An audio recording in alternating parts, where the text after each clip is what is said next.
क्या है आयुर्वेद?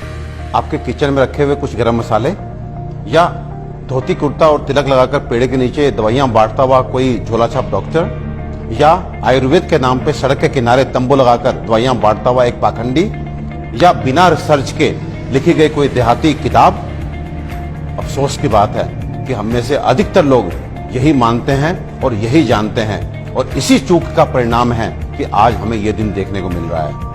और साथ ही मैं आपको सचेत कर देना चाहता हूं कि अगर अब भी हम ना सुधरे, हम आयुर्वेद को नहीं जाने, नहीं पहचाने, तो मुझे नहीं मालूम कि आयुर्वेद का क्या होगा, लेकिन मानव जाति का पतन तो मैं निश्चित रूप से देख रहा हूं। और जो लोग मेरी इस बात से इत्तेफाक नहीं रखते, वो अपनी क्वालिटी ऑफ हेल्थ और क्वांटम ऑफ लाइफ को कंसीडर करें। साधनों के अभाव में हमारे बड़ों में से अधिकतर लोग 100 वर्ष की आयु तक पहुंचते थे।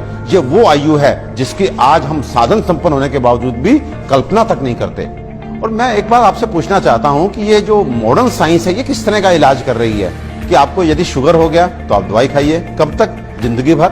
आपको ब्लड प्रेशर हो गया, आप दवाई खाइए, कब तक? जिंदगी भर। आपको थायराइड हो गया, आप दवाई खाइए, कब तक? जिंदगी भर। आपकी किडनी खराब हो गई, बदल दीजिए। आपका लिवर खराब हो गया, बदल दीजिए। आपको गांठ हो गई, गांठ डालिए। ये किस तरह की चिकित्सा है? और ये चिकित्सा नहीं, ये केवल सिम्टम्स को दबाना है, क्योंकि ये बाहर से आपको नॉर्मल रीडिंग देते हैं, शुगर ठीक है, ब्लड प्रेशर ठीक है, लेकिन अंदर बीमारी अपना काम कर रही है। 15 साल बाद आपकी किडनी खराब, किससे? शुगर से, ब्लड प्रेशर से। आज का नर्वस सिस्टम खराब, आपकी आंखें खराब, आपको ये कॉम्प्लिकेशन, आपको ये कॉम्प्लिकेशन। तो ये इलाज है या एलोपैथ का काला पर्दा? अपने 20 साल के क्लिनिकल एक्सपीरियंस से आपको बता देना चाहता हूं, ये जो आयुर्वेद विज्ञान है, ये समुद्र से भी गहरा, हिमालय से भी ऊंचा ऐसा जीवन का विज्ञान है जो आपके शरीर में और मन में किसी भी अवांछित परिवर्तन के बारे में आपको न केवल जानकारी देता है, बल्कि उसे जड़ से मिटाने के लिए पुख्ता इलाज भी देता है। और मुझे एक बात समझ में नहीं आती, आप ऐसे विज्ञान को क्यों नहीं जानना चाहते जो आपको कभी शुगर, ब्लड प्रेशर, थायराइड और अनेक तरह की प्रॉब्लम्स आने ही ना दे। और यदि दुर्भाग्य से आ गई, आपके जेनेटिक कॉम्पोजिशन इस तरह का है कि आपको ये बीमारियां लग जाती हैं, तो इनसे कैसे आप बचे रहें और कैसे आप ठीक हो सकते हैं, इसके बारे में भी पुख्ता जानकारी दे।